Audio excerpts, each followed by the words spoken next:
안녕하십니까. 오늘은 2023년 7월 24일 월요일입니다.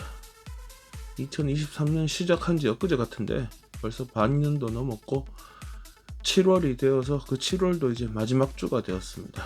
오늘도 좋아요 눌러달라고 부탁하면서 뉴스 시작해 봅니다.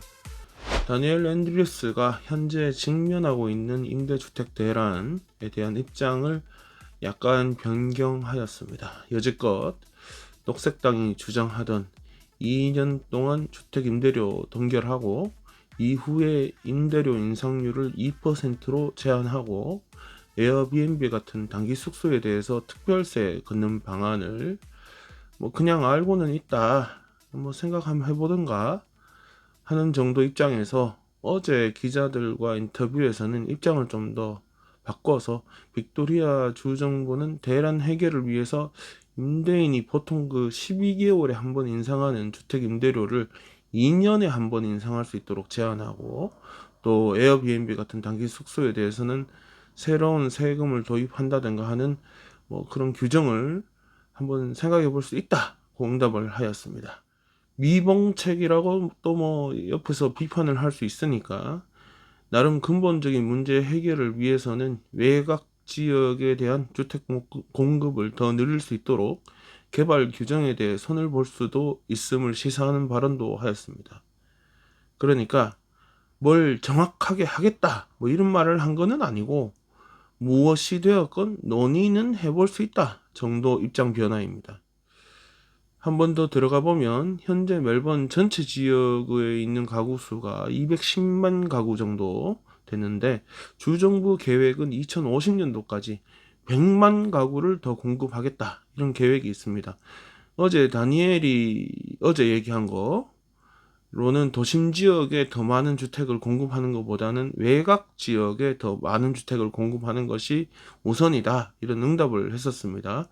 주정부 100만 가구 공급, 그리고 다니엘이 어제 말한 외곽 지역 우선이라는 응답을 이렇게 짬뽕을 해보면 현재 주정부가 핵심 사업으로 추진하고 있는 외곽 지역 순환철도 프로젝트, 영어로 서벌본 레일 루프의 정당성이 확고되는 효과가 발생합니다. 이 외곽 지역 순환철도는 채트넴부터 시작해서 클레이튼, 벅스힐, 브로드메도우스하고 그 다음에 공항으로 연결해서 선샤인으로 내려오고 웨러비까지 연결하는, 그래서 외곽에서 도심으로 들어오기만 하는 철도 노선이 지금 현재라면 도심에서 벗어난 일부 지역의 교통 허브를 만들고 그 허브들 간에 쭉 이렇게 한 바퀴 돌 수 있도록 함으로써 교통을 분산하기도 하고 도심으로 진입을 더 골고루 분산하겠다 이런 프로젝트입니다.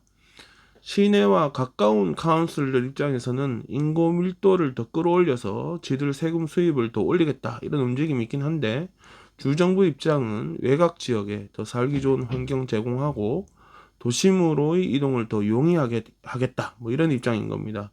신도시 지역에서 이 교통 허브까지만 가면 멜번 어디든 쉽게 이동이 가능하도록 하겠다 이런 말입니다. 그런데 인프라스트럭처 빅토리아가 밝힌 바에 따르면 외곽 신도시에 거주하는 사람들 중에 5가구 중에 1가구는 도심 쪽으로 들어오고 싶어 한다 라고 합니다. 질롱에서는 이게 숫자가 더 늘어서 3가구 중 1가구는 도심 쪽으로 들어오고 싶어 하고, 발라렛에서는 4가구 중 1가구가 가능하면 도심 쪽으로 이사하고 싶다고 합니다. 아무리 그래도 시내 가까운 곳에 사는 편의성이라는 거가 저기 멀리 신도시에 살면 전혀 없다고 봐야 하는 것이니까 어떻게든 들어와서 살겠다 이런 사람이 많은 거고, 또 애들 교육 문제가 보태지면 어쩔 수 없이 도심 지역에 더 많은 주택을 공급해야 하는 그런 난제에 빠지게 되는 겁니다. 이렇게 들어보면 지금 뭔 말하는지 잘 모를 텐데 이게 바로 핵심입니다.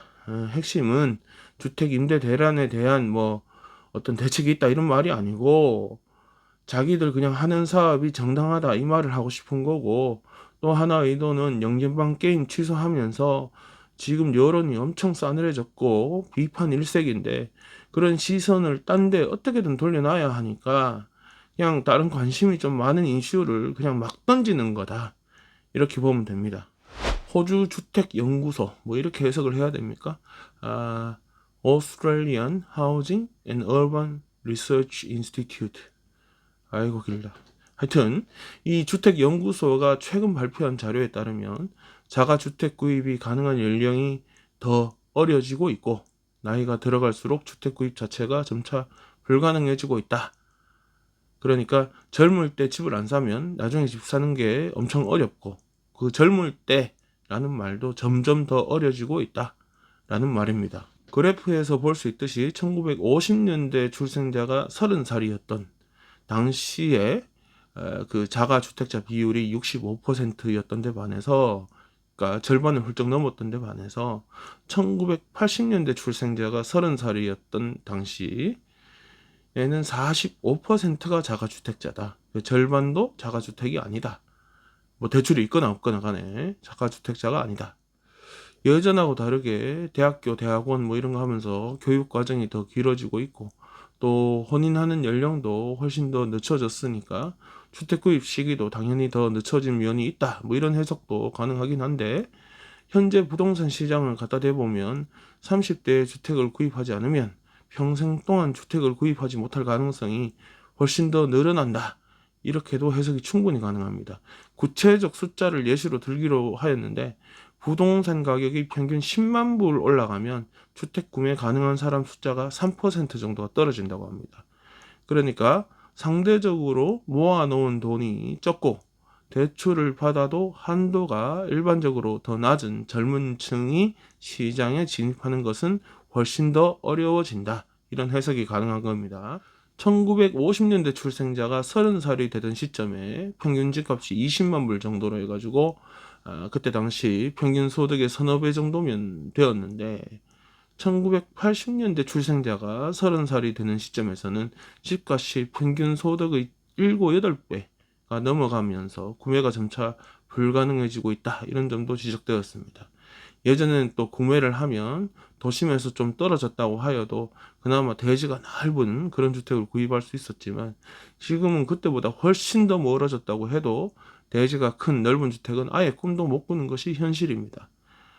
이 보고서가 제시하는 해결 방안은 첫 주택 구매자에 대한 인지세 같은 세금을 아예 면제를 해버리고 투자용으로 부동산 구입하는 사람들에 대해서는 제한 조치를 어느 정도 더 확대해야 한다. 뭐 이런 것입니다. 이런 해결 방안의 시작 시점에서는 뭐 임대 시장의 혼란이 이야기가 되고 또 매매 시장이 뭐 지형이 뭐 일시적으로 변화하고 이런 건 없겠지만 이후에 거주용 주택 구매에 대한 인센티브를 계속 이렇게 꾸준히 확대해 나간다면 보다 젊은 시기에 주택을 마련할 수 있도록 하는데 큰 도움이 되지 않을까 이렇게 마무리하고 있습니다.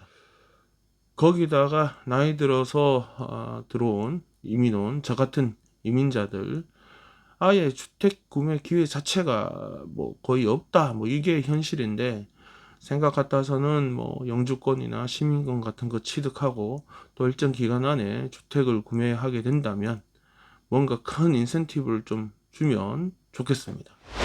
연방정부 노동부라고 해야 됩니까? 워크플레이스 릴레이션스 하여튼 거기 장관 토니 버크가 오늘 중으로 그 캐주얼 근로자에 대한 새로운 방안을 소개할 예정이라고 합니다. 뭐 이거는 지난 총선 전 노동당의 공약 중에 하나이기도 한데 캐주얼 그러니까 한국말로 비정규직 근로자에 대한 새로운 정의를 내리게 되는 것입니다.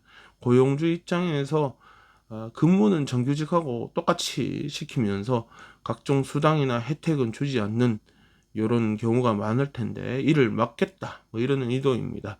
현행법으로는 조건에 합당하는 비정규직에 대해서 12개월 근무 후에는 고용주가 정규직 전환할 의사가 있는지 이렇게 물어보면 되는 정도입니다. 이 조건에 합당하는 비정규직이라는 게 솔직히 약간 독소 조항이기도 합니다. 어떻게 하여튼 바뀔지는 구체적 내용은 오늘 중으로 발표되고 또 올해 말 정도에 이게 논의를 통해서 통과가 되면 이후에 85만 명 정도 추산되는 비정규직 근로자는 정규직으로 전환이 더 쉬워질 것으로 보입니다. 방안에서는 이제 필요에 의해서 비정규직 근무를 선호하는 근로자 뭐 이유가 많겠죠. 뭐 나는 그냥 계속 캐주얼로 있을래. 이런 사람들은 계속 비정규직으로 근무할 수 있도록 하고, 정규직 전환을 원하는데도 불구하고 각종 규정이나 근로계약서에 의해 전환이 되지 않는 사람들, 이런 사람들은 법으로 정규직 전환이 용이하게 하겠다, 뭐 이런 것이 이제 포함될 거라고 합니다. 제 생각에는 비정규직 경우에는 해당 근로자의 총 근무 시간이 늘어날수록 급여가 점점 올라가게 한다면 그냥 정규직으로 전환이 더 저렴할 수 있으니까 정규직으로 채용하게 될 것이고, 만약에 그 사람이 난 그냥 계속 캐주얼로 일할래, 그러니까 정규직 전환을 원치 않는다면 그때 당시 급여로 확정해가지고 근무할 수 있도록 하는 게 좋지 않을까, 이런 비전문가적 입장에서 의견을 한번 제시해 봅니다. 단대농 카운슬이 건강한 음식 문화를 선도하겠다면서 카운슬 시설에 있는 튀김기를 에어프라이어로 업그레이드하는 방안을 발표한 적이 있습니다. 이 각종 경기장에 딸려있는 구내식당, 캔틴 뭐 이런 데가 대상이 될 텐데, 이에 대해서 단대농에 있는 풋볼 클럽, 넷볼 클럽 등이 반기를 들고 일어섰습니다. 풋볼 음식 이러면 감자튀김인데 이게 무슨 망발이냐 이런 말도 있고, 토요일 아침에 기름 좀 잔뜩 먹으면 감자튀김 한 번 먹는데 그것마저도 못하게 하느냐 이런 말도 있고, 또 이 추운 겨울날 방금 튀긴 감자튀김에 그레이비 찍어 먹으면 얼마나 맛있는데 니들이 감자 맛을 알긴 아냐, 뭐 이런 하소연도 있습니다. 튀김기에 많은 양의 감자를 튀길 수 있는데 에어프라이어는 한 번에 조리한 양이 적어서 힘들다, 이런 뭐 현장에 일하는 사람들 의견도 나오기는 하는데, 단대농 카운슬 입장은 주정부가 이렇게 제안한 건강한 식단 그 가이드라인을 따라서 카운슬이 계획을 한 것이고, 뭐 꼭 튀김 아니라도 맛있는 음식을 제공하는 방법이 많을 것이다, 뭐 요 정도 입장입니다. 그냥 감자 푹 쪄가지고 버터 크림 넣고 이렇게 비벼 먹어도 맛있는데, 뭐 하긴 그것도 그렇게 뭐 건강하게 느껴지지는 않습니다. 근데 이게 무슨 6, 70년대 혼분식 장려하는 것도 아니고 무슨 정부가 이런 걸 타치하는 것인지 언뜻 이해는 잘 가지 않습니다. 뭐 조만간에 집에서 먹는 식단까지 뭐라 간섭할까봐 겁이 좀 납니다. 네, 오늘 준비한 소식은 여기까지입니다. 끝까지 시청해주신 여러분들께 감사드립니다. 즐거운 하루 되십시오.